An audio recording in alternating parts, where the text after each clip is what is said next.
What is going on, guys? Panther here, bringing you our Week 7 APA Wi-Fi. I'm going to throw the parentheses around Wi-Fi. APA Wi-Fi Season 1 battle against Jock and the Dunfermline Linoones. So, as you can tell, we are again on Pokemon Showdown here this week. This time it is not my fault, however. It is Jock's. He said his connection was bad. He forced me to play on Showdown, which is not good for me. Because Jock is a tremendous battler, a really good friend of mine. He typically definitely helps me prep every week for most of my league matches along with Hugo. So this is definitely going to be a fun match because we definitely know how each other like to play. So just looking at his team here is very threatening to mine. He does have the Mega Alakazam, which just runs through any team. He has a Thunderous T. Which, as you can see, matches up very well against mine. All I have really is a Volt Absorb Jolteon for it, and Excadrill, really, if I want to risk it. Cobalion, which, again, does a lot of work to my team. He does have the Mandibuzz, which is really hard for my team to break through outside of my Jolteon. He has an Amoonguss, and he has a Meloetta, which I match up okay against the Meloetta with, I guess. So I'll give that to him. But anyways, so prepped really hard this week just because I really needed this win. 5-0 currently. Yes, 5-0 currently. Going into this match, so I really wanted to pick up this win. And let me clarify on that. So we're on week 7.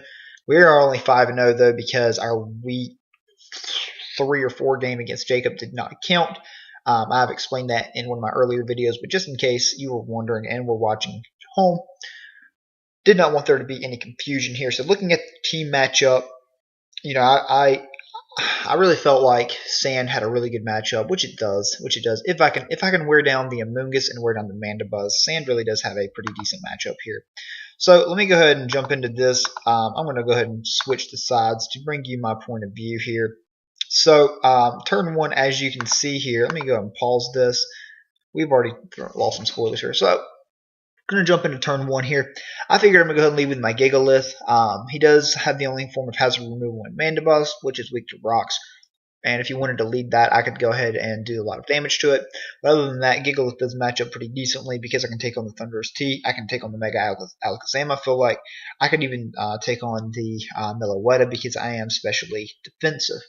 So he does lead off the Cobalion, which really can do a lot of damage to my Gigalith. But I figured he would probably just go for Stealth Rocks turn 1. Knowing that that is his only Stealth Rocker on the team. And he was probably going to predict me to switch out into my Melodic anyways. So I go ahead and get out my Stealth Rocks as well, just so we get the rocks on both sides of the field. I know he could probably Volt Switch here, but I did not think he would risk it because I could have went out to my Excadrill there. But at the same time, he knew I was not going to go out to my Excadrill because he could easily go for the close combat and knock me out. So it's already turning into one of these stupid mind game battles here, and we're just on turn 2. So I go into my Melodic, take a lot of damage from the Life Orb, Cobalion. He goes and brings out the Thunderous. So obviously that matches up really well against my team. I go out into my Jolteon, however, and he fires off the U-turn. So he has momentum definitely already against me here. So I have my Blitzkrieg out here against the Meloetta. I have Baton Pass specifically for this Thunderous or the Mega Alakazam with the Trace. So I have to run Baton Pass over the Volt Switch. So yeah, that is what it is there. So I don't know what kind of set he is at this point. I know he could be Specs. So I do go out into my my Gigalith here, and we do discover that he is not Specs, most likely AV. So I could fire off a Toxic here. All I have is the Rock Blast, Explosion, Toxic, and Stealth Rocks. Only thing I really have to hit the Amoonguss with, which I did predict to come in here, is Rock Blast. So we fire off the Rock Blast. Just want to kind of keep this thing low. And as you can see, we do pretty decently keeping it low there. So he pivots out into the Meloetta, knowing that I'm most likely going to switch out here myself. So I do switch out into the Tapu Bulu. Because I knew he wasn't going to go for a Sludge Bomb or anything like that. So he does have the Meloetta out. He doesn't know what my set is. If I'm Scarf, I could pick up the kill with the Wood Hammer here. No point in him staying in when he has 2 perfect answers to this in the Mandibuzz and in the Amoonguss. I know that. He knows that. So I go ahead and get up here a Swords Dance because I can knock out either the Mandibuzz or the Amoonguss after a Swords Dance with my coverage moves. So now you will see the kind of mind fucking games we play here. So I get up to +2. I know even if I miss, I can live a Sludge Bomb because I am the key barrier, whatever it's called, to tank this hit. So I fire off a Zen Headbutt here, knowing that it's going to knock this thing out. And guess what? It's Papaya Berry. And guess what? He fires off a Sludge Bomb. And guess what? I'm the Kiba Berry. So we play a good old berry go around here. Just this is what I'm talking about, though. This is what I'm talking about. Like we prep so similarly. It's just a big mind game. So he's able to do a lot of damage to us there, unfortunately. And Tapu Bulu, if we got rid of that thing, really had such a good matchup. It really forced him to go out to the Cavalion. If we did pick up the clean kill on this thing, because I could knock out the Meloetta, I could knock out the Thundurus. Well, actually, Thundurus does get access to Sludge Wave, so I would have had to play around with that thing, or he could went out into the Alakazam. But now that he was able to get that off and get our Tapu Bulu lower, yeah, it really does put us in a bad position. So we do knock out the Amoonguss. That's good for us. We do go up 6-5 at this point. And he responds by going out into his Cavalion. So he's already made some hard predictions, like with the Volt Switch and making some doubles and whatnot. So I'm thinking, Melodic's perfect counter to this thing. He's not going to Iron Head here. I'm going to stay in. And he goes ahead and Iron Heads. He's smart. He attacks what's in front of him, unfortunately. So he does pick up the kill of my Bulu there. So that does suck. That does suck. So we go out into Blitzkrieg because I really don't have anything else to hit this thing with. I don't want to burn my Latios already. Looking back in hindsight now, I probably should have. I didn't want to go out into Gigalith just to get up my Sand so Excadrill without speed. So I go out into my Jolteon just for the simple fact is because I really didn't think Jolteon did a whole lot more this battle. It was only there really for the Mandibuzz, but if my plan works, I should be able to take care of the Mandibuzz. So I go out into my Jolteon here just for the fact that I know I can do a lot of damage to this thing. I knew he was going to live, but I wanted to do a ton of damage to this thing. And we end up doing a ton of damage. So he's down to 2% health here. So I go up to my Melodic here. Just because I'm spoiled at this point. I've had Melodic in 2 other leagues here that just ended recently, so I know what kind of a beast Melodic is, and I'm like, I didn't even calc this. I'm like, Melodic, no way Melodic dies to this. So he goes for the close combat, and surprise to me, it dies. So I basically throw away my Melodic there. Should have went out to my Latios just to put that offensive pressure on, just Psyshocked or, well, actually, I don't want to spoil my set, but I did not have Psyshock. So did go up to the Melodic there. He did kill.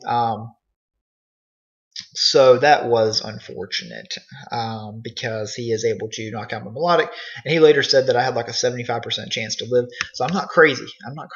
Melodic is a beast. But I thought, Cabalion's only 90 base attack. So I was like, man, I'm a Melodic, a defensive Melodic. I'm not going to die to this. But I should have calced. That's on me. But he does go out into the Life Orb, so I'm able to go out into my Latios here. So this is very, very, very pivotal what happens here. So he goes out into the Thundurus. So this is the matchup that I really want here.